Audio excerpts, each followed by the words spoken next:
10 skyrius. Intuicija kaip gyvenimo kalba.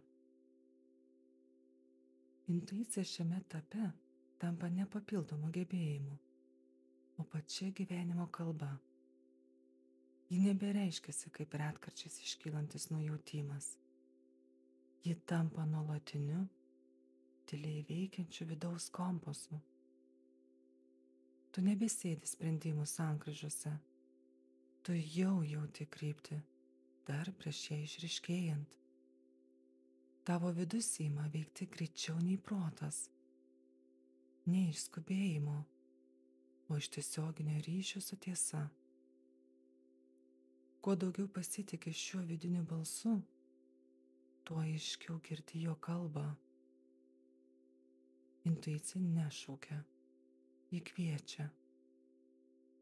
Nespaudžia, o kvėpuoja kartu su tavimi.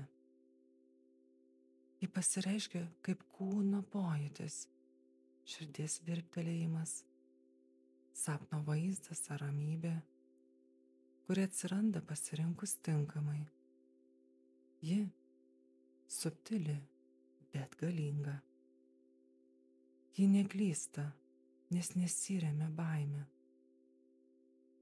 Gyventi per intuiciją – tai ne pranašystė.